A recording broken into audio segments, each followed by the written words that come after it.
Imagina a cena, você tá numa mansão cheia de gente esquisita, clima tenso, mistério no ar, e aí, do nada, o barão dá aquela esticadinha básica no pescoço, tipo quem tá tentando disfarçar um torcicolo. Ele pede licença com toda a finesse de quem claramente quer vazar dali o mais rápido possível. Disse que precisava resolver assuntos urgentes, que convenhamos é o clássico código para "vou sair antes que dê ruim". Deu boa sorte na investigação e sumiu. O mordomo, educadíssimo, pediu desculpas pela pressa, alegando que o jovem mestre não estava bem. O que, vindo de um mordomo com cara de que esconde segredos, não inspira muita confiança. A Eve, prática como sempre, disse que estava tudo certo, sem cerimônia. Eles já tinham conseguido as informações necessárias, mas o mordomo... o mordomo estava com aquele olhar de quem sabe mais do que diz. Mais tarde, a Eve agradeceu ao Christopher por ter ficado de babá dos equipamentos. E aí o Adras, sempre observador, comentou com a Eve que o clima estava estranho demais. Tipo aquele primo que não demonstra emoção no próprio aniversário.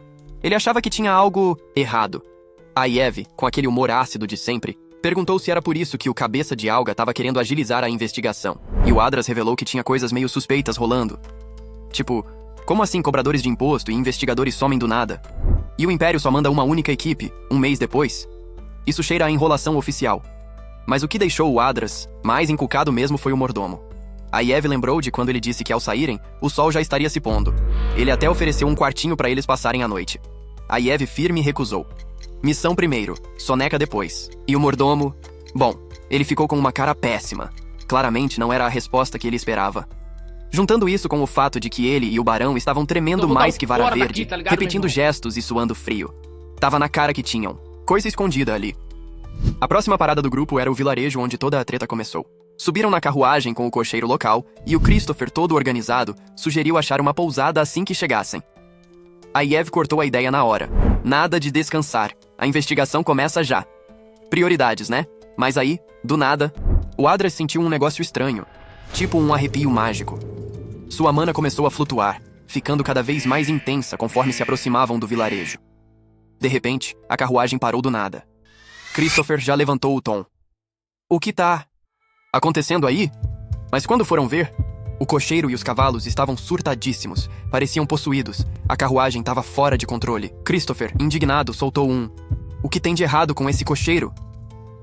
A Eve, sem paciência, deu um bicão na parede da cabine, estilo ninja. Aí ela soltou um: "Percebemos tarde demais. Segura que lá vem bomba." E lá foram eles. Carruagem desgovernada, portão do vilarejo abaixo, capotagem nível épico. Gente voando, cavalo girando, cocheiro parecendo um espaguete. Caos total. Mas, surpreendentemente, todo mundo saiu vivo. E aí perceberam uma cena bizarra. Moradores do vilarejo. Dançando. Sim, dançando. Como se fossem zumbis com playlist infinita. Mesmo com toda a confusão, ninguém parava. Era como se tivessem em transe, presos numa coreografia maldita. Christopher, confuso, virou pro Adras. "Você que é o nerd aqui? O que tá acontecendo?" E o Adras já sacou. Isso não era só mana maluca. Era magia negra, da pesada. E o mais sinistro? A energia vinha de todo o vilarejo, como se alguém tivesse lançado uma maldição coletiva. Aí uma das dançarinas do apocalipse caiu. Mas mesmo no chão, a pessoa continuava tentando se mexer. A Vivian percebeu que tinha algo muito errado ali. Não era força normal. E o Rajal apontou: "Essa criança tá dançando tanto que o pé dela tá sangrando." Christopher confirmou: "Isso é uma maldição, com certeza." E aí veio a pergunta que ninguém queria ouvir. Será que isso tudo tem a ver com a missão? Christopher lembrou que o dono das terras sumiu há mais de um mês. Se essas pessoas estivessem dançando todo esse tempo, já teriam morrido. A menos que alguém estivesse mantendo elas vivas. Adras lançou essa teoria, e Christopher até lançou aquele olhar de: "Você tá certo, maluco." A galera sacou que estavam numa enrascada daquelas. Adras pensou: "Se fosse no jogo, meu personagem não teria vindo. Tinha ficado lá no castelo, comendo bem, dormindo como rei." Mas agora era tarde. E o pior, a energia que ele sentia era tão forte quanto a de um vilão sinistro chamado Caron. Só que... diferente. Talvez fosse um artefato mágico? Christopher perguntou se ele tinha alguma ideia. Adras respondeu que ainda não tinham pistas o suficiente. Hora de investigar pra valer. Mais tarde, chegaram à mansão do tal proprietário. E o cenário era digno de filme de terror. Uma fogueira de corpos humanos. Arrombaram a porta, entraram, e silêncio total. Todo mundo lá dentro já estava morto. Moradores, visitantes, até um investigador do Império, Christopher, analisou um corpo e disse: "Pelas roupas, esse aqui era do Império." E já morreu faz tempo. Adras, sem esperanças, disse que ia ser difícil resolver isso sozinhos.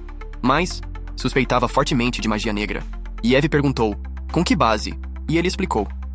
Alguém estava mexendo com as emoções das pessoas, canalizando isso para fazer magia negra. Emoções humanas são combustível potente. Afinal, Eve, já com raiva, disse.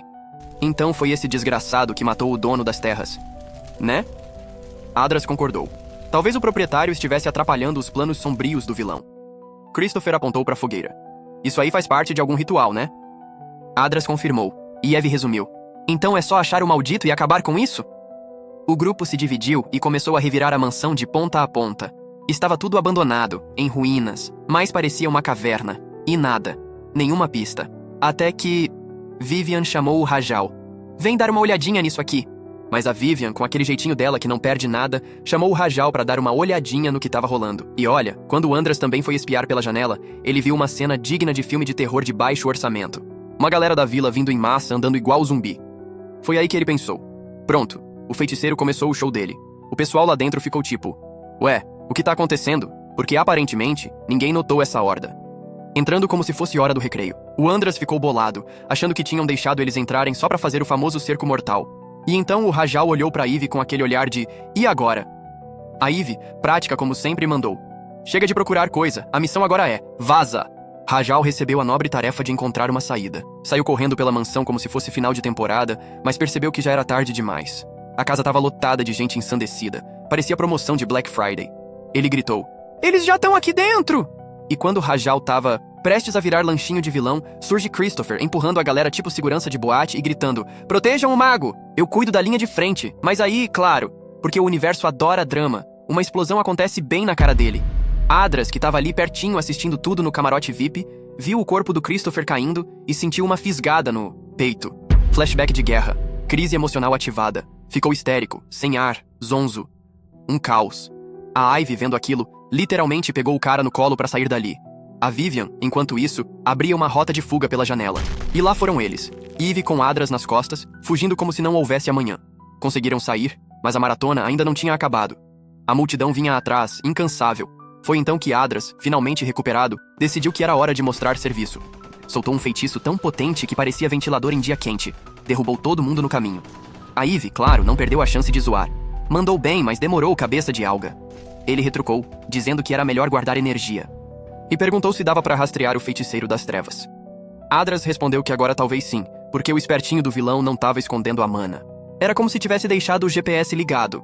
Usando detecção de mana, ele foi seguindo a trilha dos zumbis pela vila, até encontrar uma casa suspeita. Tipo, bem suspeita mesmo, cara de esconderijo de vilão de novela. E ele mandou pra Ivy. É ali a 91M. Provavelmente quis dizer, ali na moral. Ivy, do jeitinho dela, respondeu. Boa cabeça de alga. E saiu correndo feito uma moto tunada, deixando todo mundo comendo poeira. Até que o próprio feiticeiro percebeu que alguém estava chegando perto. Mas tarde demais. A Ivy já chegou metendo o pé na porta e soltando. Esse lugar com certeza tem cara de esconderijo de feiticeiro. Clássico. Só que aí, plot twist! A porta tinha uma armadilha mágica e a Ivy ficou presa lá dentro. Dentro da casa, uma criança completamente enfaixada dizia que tudo doía. Era o Noah. E Adras, do lado de fora, percebeu que a barreira era forte demais para ele quebrar. Foi quando ele ouviu uma voz na cabeça dele dizendo que todos ali eram insignificantes, dignos de pena, igual mariposa indo em direção à lâmpada. Dramático? Demais. Mas era isso mesmo. Toda a vila foi cercada por uma super barreira mágica. E aí o mago negro, todo gótico dramático, falou que todos seriam sacrificados. Em nome da preguiça. Sim, da preguiça. Adras ficou tipo, preguiça? Agora? Aí caiu a ficha. O nome do jogo é Pecata, que significa pecados. E preguiça é um dos 7 pecados capitais, que fazem parte da primeira parte do tal Códex do Apocalipse. Quando todos esses itens são reunidos, bum, dá pra invocar o chefão final do jogo. E bem nesse momento de reflexão filosófica sobre game design, Adras é atacado, mas se esquiva como um ninja em treinamento. Ele pensa, um dos itens mais importantes do jogo tá aqui, numa vila esquecida no meio do nada? Como assim? Percebe que não vai dar conta disso tudo sozinho. Precisa do grupo, sai correndo, se esquivando da multidão zumbificada. Enquanto isso, a Vivian tava no modo ceifadora, destroçando inimigos como se fosse esporte. E curtindo muito, diga-se de passagem. O Christopher, assistindo aquilo, pergunta, tá, mas por que ela tá se divertindo tanto assim? Então que Adras vai se aproximando, e o Rajal confirma, aliviado. Ele tá bem, ele tá vivo. Rajal, ainda pasmo, comentou que era a primeira vez que via a Vivian daquele jeito. tipo modo máquina de guerra ativado. Mas Adras, sempre desconfiado, pensou: fanático falando? Melhor não confiar. Ainda tô digerindo que o Christopher tá ali, caído no chão por causa dele. Enquanto isso, ele avisava que a instrutora, no caso, a Ivy, estava presa numa barreira mágica. E foi aí que, de novo, aquela voz misteriosa surgiu na cabeça dele, dizendo que eles estavam matando civis. Pessoas normais, inocentes. Aquela voz parecia querer causar uma crise de consciência. E talvez um pouco de culpa grátis. Adras teve certeza. Era o Mago Negro na linha direta do cérebro dele. E conectando os pontos, percebeu que o vilão devia estar justamente onde a Ivy ficou presa. Rajal, num ímpeto de coragem, ou talvez só querendo pagar de herói para a instrutora, disse que ia atrás dela. Adras pensou: ah, claro, o motivo dele é óbvio. Mas é melhor alguém assim do que um traíra escondido. Do outro lado, Vivian continuava no modo John Wick, exterminando geral sem dó nem piedade. E Adras começou a se preocupar. Nesse ritmo, ela vai acabar possuída. Também. Tá muito surtada. Mas aí ela foi cercada por todos os lados, num ataque coordenado. Adras ficou tenso. Agora não tem como. Ela não vai conseguir se esquivar disso. Só que ela conseguiu. E ainda contra-atacou com estilo, derrubando todo mundo de uma vez só. Adras, boquiaberto, pensou: isso é impossível! Que habilidade é essa, minha filha? Foi então que uma voz surgiu do nada, em tom de decepção. Poxa, que pena. Não era pra ser assim. Olha só, a única pessoa que ainda tem sanidade não consegue fazer nada. E completou: não esperava muito de você também, Adras. Mas tá bem calminho pra quem tá no meio do apocalipse, hein? Adras respondeu com aquele tom sarcástico de quem já perdeu a paciência. Sabe o que eu sinto? Que finalmente o anfitrião dessa festinha apareceu. O Mago Negro, agora todo pomposo, retrucou dizendo que não sabia por que Adras estava tão confiante. Mas elogiou a bravura dele, com aquele tom passivo-agressivo de chefe antes de demitir alguém, e avisou: você também vai passar por um teste. E BUM! Adras se viu transportado para outra dimensão completamente diferente. Um vazio, um espaço-tempo bugado, um rolê interdimensional onde ele mal sabia onde estava. O corpo dele começou a se desintegrar. A vibe era tipo: o que tá acontecendo com minha vida? De repente, ele se viu de volta à guerra. Ele se perguntou: será que isso tudo é um sonho dentro de um delírio, dentro de uma maldição? No Baba. Horizonte, uma explosão. Ele correu, cabeça ensanguentada, tentando encontrar o pelotão. Mas o que encontrou foi algo muito pior. Um zumbi no campo de batalha. Só que, pera, não era um zumbi. Era um companheiro ferido. Ele correu para ajudar, desesperado. Mas aí a pessoa começou a mudar de forma. A fisionomia mudou. Adras ficou em choque. Será que é meu pai? Ele se lembrou do dia em que recebeu o anel da família Crownwell. Lembrou das palavras do pai, que ele precisava ver com os próprios olhos o peso do legado. Que ele torcia para que o filho encontrasse a felicidade, apesar do fardo. Esse momento mexeu com ele, profundamente. Lá de cima, o Mago Negro ficou confuso. Ué, o que tá acontecendo aqui embaixo? Era como se Adras estivesse quebrando a ilusão. E aí, do nada, tudo explodiu. Quando a fumaça sumiu, lá estava ele, intacto, impecável, de pé. O Mago Negro ficou perplexo. Como você escapou da maldição da preguiça? Adras, agora num momento quase filosófico, pensou: isso tudo é tão patético. Nesse instante, o sistema do jogo notificou: sincronização completa entre King Jin Huan, vida passada, e Adras Crownwell. Novo talento desbloqueado, combate de elite. E Adras, com aquele sorrisinho de quem tem carta na manga, soltou: essa maldição é tão podre que até tenta reviver trauma. Eu devia saber que não dava pra esperar muito de um fracote como você. O Mago Negro ficou furioso e partiu pro ataque. Mas Adras se esquivou com facilidade. Parecia até dançar. E aí, feiticeiro? Qual vai ser agora? Provocou Adras. Você até tem uma barreira especial, mas não tem argumento. O Mago Negro mandou ele calar a boca e seguiu atacando com tudo. Só que Adras continuava se esquivando com facilidade, como se estivesse num tutorial de agilidade. Ele pensou: esse cara não é tão poderoso quanto parece. Mas sem minha necromancia, vai ser difícil derrubar ele. Foi aí que ele percebeu: ninguém tá olhando! Todo mundo tá preso nas suas próprias maldições. Perfeito. Hora do show. O Mago Negro se aproximou, desconfiado, e perguntou: o que, exatamente, você é? E Adras respondeu com aquele tom enigmático: você vai descobrir. Ele invocou seus esqueletos. O sistema detectou 25 corpos próximos. 9 responderam à habilidade. 9 esqueletos? Vai servir. O Mago Negro arregalou os olhos. Você é um necromante? Adras respondeu com outra pergunta. A Assembleia já chegou por aqui? Ao lembrar da Assembleia, da magia negra, Adras percebeu que podia usar isso a seu favor. Em nome da Assembleia, eu vou coletar a página da preguiça. O Mago Negro, indignado, rebateu: você ousa achar que tem poder contra a preguiça? Ridículo. E o Exército de esqueletos partiu pra cima dele com tudo. O vilão reagiu. Explodiu os esqueletos como se estivesse esmagando biscoito. Mas quando tentou atacar Adras diretamente, ele se protegeu com um escudo de pedra. Você fala demais, e só tem truque barato, gritou o mago. Mal sabia ele que, enquanto falava, Adras estava invocando Níquel. E quando o feiticeiro tentou dar o golpe final, achando que o pegaria de surpresa, foi surpreendido pelo corte de Níquel, que apareceu abrindo caminho com força total. O mago negro mal pôde acreditar no que estava vendo. O poder daquele esqueleto era absurdo demais.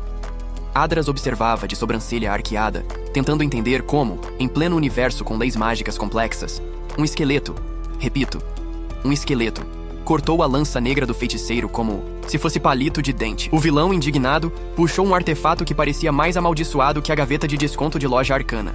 E segurando aquilo com raiva, declarou: Eu não vou perder pra você, pirralho. Adras, com o olhar arregalado, pensou: Mas o que é isso? Enquanto ele processava o nível de treta que vinha pela frente, Níquel, o MVP da rodada, bloqueava todos os ataques com uma frieza de quem já viu coisa pior no submundo. Deixar seu like e se inscrever no canal. E, eu deixei um vídeo incrível aqui na tela, que com certeza vai te prender. Então, não perca tempo e clique para assistir. Vamos continuar essa conversa lá nos comentários, quero saber suas teorias e o que você achou dos personagens. Valeu por assistirem e até a próxima aventura.